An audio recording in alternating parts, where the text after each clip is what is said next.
নমস্কাৰ ছাত্ৰ ছাত্ৰীসকল, জাগি উঠা, পঢ়িবলৈ বহা, জীৱনটোক জীৱন্ত কৰা। এডুকেশ্যন এণ্ড এনাৰ্জি বিদ্যাপীঠৰ তৰফৰ পৰা তোমালোকলৈ এটা আহ্বান জনাইছোঁ। চোৱা, ছেপ্টেম্বৰ মাহ, অক্টোবৰ মাহ, নৱেম্বৰ মাহ আৰু ডিচেম্বৰ মাহ, তোমালোকৰ হাতত মাত্ৰ 4টা মাহ পঢ়িবলৈহে আছে। জানুৱাৰী মাহ টোটেলি তোমালোকৰ ৰিভিজন বা তোমালোকে কি কি পঢ়িলা সেই বস্তুখিনিহে চোৱাৰ সময়। আৰু এই সময়টোত তোমালোকৰ এই ছেপ্টেম্বৰৰ পৰা ডিচেম্বৰ মাহলৈ যি 4টা মাহ আছে, এই 4টা মাহ যদি তোমালোকে ভালকে NCERT বুকখন ভালকে পঢ়িবলৈ নোৱাৰা বা পঢ়িব নোৱাৰিছা বা নিজক সময় দিব নোৱাৰিছা, নিজৰ কিতাপখনৰ লগত চিনাক্ত হ'ব নোৱাৰিছা, তেনেহ'লে কিন্তু তোমাৰ জীৱনটো এখন ভাল কলেজ বিচাৰিবলৈ, এখন ভাল কলেজ পাবলৈ বহুত কষ্টদায়ক হৈ পৰিব। অৱশেষত তোমাৰ জীৱনটো কলৈ যায় তুমি নিজেও ক'ব নোৱাৰা। লিখা পঢ়া ইমান ইম্পৰ্টেণ্ট নহয় বুলি বহুত ৰিলছ, বহুত ভিডিঅ' শুনা, কিন্তু তোমাৰ জীৱনটো ক'ত গৈ আছে, তোমাৰ জীৱনটো কি হৈ আছে, তুমি সেই কথাটো অলপ হ'লেও নিৰ্দিষ্টদায়কভাৱে বুজিব লাগিব। আৰু এই ছেপ্টেম্বৰ মাহত মাত্ৰ 30টা দিন, অক্টোবৰ মাহত 31টা দিন, নৱেম্বৰ মাহত 30টা দিন আৰু ডিচেম্বৰ মাহত 31টা দিন, টোটেল 122টা দিন তোমাৰ হাতত এতিয়া আছে। আৰু তোমাৰ 6খন ছাবজেক্টত তুমি 20-21 দিন সময়হে তুমি পাবা। তুমি চিন্তা কৰা, তোমাৰ নিজৰ বিবেকখনলৈ তুমি চিন্তা কৰা, তুমি কোনটো জাগাত, কোনটো ঠাইত তুমি এতিয়া অৱস্থান হৈ আছা আৰু তুমি কি কৰিব লাগিব।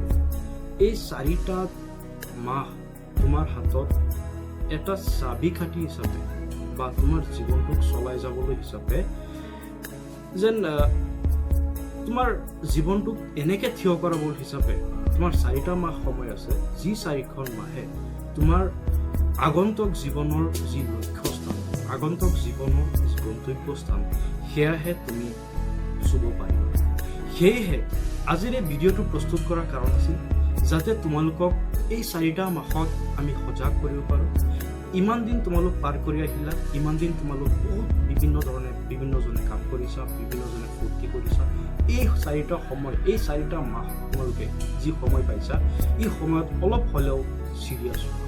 তোমালোকৰ এই সময়ছোৱাত জীৱনৰ আটাইতকৈ গুৰুত্বপূৰ্ণ সময়, আৰু এই সময়ছোৱাত বিজ্ঞান, গণিত, ইংৰাজী, সমাজ বিজ্ঞান আৰু যাৰ ইলেক্টিভ ছাবজেক্ট যিবোৰ আছে, অসমীয়া আৰু ইলেক্টিভ ছাবজেক্ট গোটেইখিনি তন্নকে এতিয়া এই সময়ছোৱাত তোমালোকে গুৰুত্ব দিয়া। চোৱা, জীৱনত তুমি কিবা এটা কৰিব আহিছা যদি, লিখা পঢ়াৰ নামত এজন ছাত্ৰ হিচাপে চিনাকি দিছা যদি, এই 4টা মাহ তোমাৰ অন্তিম বছৰৰ 10ম শ্ৰেণীৰ অন্তিম বছৰত তুমি নিজকে নিজে চিনাক্ত কৰা। দ্বিতীয় কথা, চোৱা, 12 বছৰ তুমি হাইস্কুলীয়া জীৱন পোৱাৰ আগলৈকে তুমি অংকুৰ প্ৰাক প্ৰাথমিকৰ পৰা ষ্টাৰ্ট কৰি 1ম শ্ৰেণীৰ পৰা ষ্টাৰ্ট কৰি 10ম শ্ৰেণীলৈ আহিছা। তোমাৰ নিজৰ যি জীৱনৰ লক্ষ্য, সেই জীৱনৰ লক্ষ্যৰ উপৰিও তোমাৰ মা দেউতাকে তোমাৰ ফালে চকু দি ৰাখিছে। মই চকু দুটা শব্দ উল্লেখ কৰাৰ কাৰণ এইটোৱেই, তোমাৰ সফলতাত তোমাৰ মাকেও তোমাৰ মাকেও কান্দিব, তোমাৰ দেউতাকেও কান্দিব। তোমাৰ বিফলতাটো তোমাৰ মাকেও কান্দিব, তোমাৰ দেউতাকেও কান্দিব। কিন্তু কান্দাৰ পাৰ্থক্য আছে। তোমাৰ সফলতাত তোমাৰ মাকে বা দেউতাকে কান্দিব, কাৰণ হ'ল ফূৰ্তিত কান্দিব, মানে এনেকে চকু পানী ওলাব ফূৰ্তিত। কিন্তু তোমাৰ বিফলতাত তোমাৰ মা দেউতাকে কান্দিব মনত। তুমি এজন সন্তান হিচাপে তোমাৰ মা দেউতাকৰ কোনটো চকুলৈ চাব বিচাৰা সেইটো তুমি সিদ্ধান্ত লোৱা। ইয়াৰ লগে লগে ক'ব বিচাৰিছোঁ, তোমালোকে চোৱা, 24 ঘণ্টা সময়ত, এতিয়া 24 ঘণ্টা সময়, আজি ছেপ্টেম্বৰ মাহৰ 1 তাৰিখ, আৰু আজিৰ পৰাই তোমালোকে 24 ঘণ্টা সময়টো এনেকৈ পাৰ কৰা। তুমি এটা টাইম টেবুল বনাই লোৱা, মই 6 ঘণ্টা টোপনি যাম, মই 7 ঘণ্টা বা 6 ঘণ্টা মই স্কুলত যিমানখিনি সময় ৰাখে সিমানখিনি থাকিম, স্কুলৰ ছাৰ বাইদেউ কোৱা কথাখিনি বা স্কুলৰ ছাৰ বাইদেউ দিয়া পাঠদানখিনি সুচাৰুৰূপে আৰু নিজস্ব হিচাপে মানি ল'ম, নিজৰ হিচাপে গ্ৰহণ কৰিম, আৰু ভৱিষ্যত জীৱনত যাতে আগবাঢ়ি যাব তাৰ কাৰণে কিবা এটা বাস্তৱ শিক্ষা ল'ম।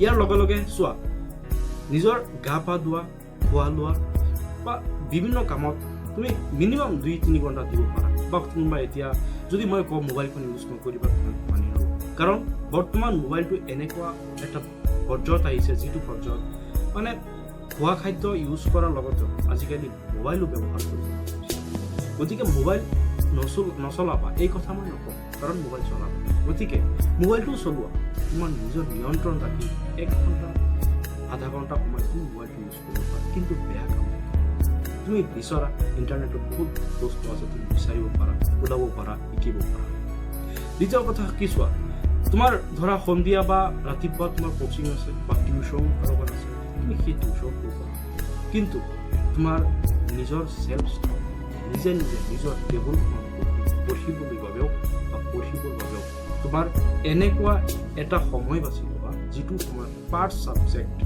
বিজ্ঞান সমাজ বিজ্ঞান ইংৰাজী গণিত অসমীয়া আৰু ইলেক্টিভ তুমি এই ছাবজেক্টখিনি যাতে মিনিমাম 1 ঘণ্টাৰ ওপৰত প্ৰায় 1.5 ঘণ্টা বা 1 ঘণ্টাৰ ওপৰত তুমি পঢ়িবলৈ ষ্টাৰ্ট কৰা তোমাৰ এই 4 মাহৰ কষ্টই তোমাৰ জীৱনখন ইমানেই আগুৱাই নিব পাৰিব তুমি নিজেও এদিন এজন ছাত্ৰৰ মুখত আদৰ্শ ৰূপে চিনাক্ত কৰিব পাৰিবা তোমালোকে এই সময়ছোৱাত নিজকে এনেকে মানে প্ৰতিষ্ঠিত কৰা এনেকে মনটো দৃঢ় কৰা যে তোমাৰ ভৱিষ্যত তোমাৰ হাতত তোমাৰ ভৱিষ্যত তোমাৰ পৰীক্ষাৰ বহি তোমাৰ কলম ছাত্ৰ ছাত্ৰীসকল যদি আমাৰ এই কথাখিনি তোমাৰ বেয়া লাগিছে ভিডিঅ'টো স্কিপ কৰিব পাৰা কিন্তু আমি তোমালোকৰ ভাল মংগলদায়ক কিছুমান কথা ক'ব আজি ভিডিঅ'টো প্ৰস্তুত কৰিছিলোঁ ধন্যবাদ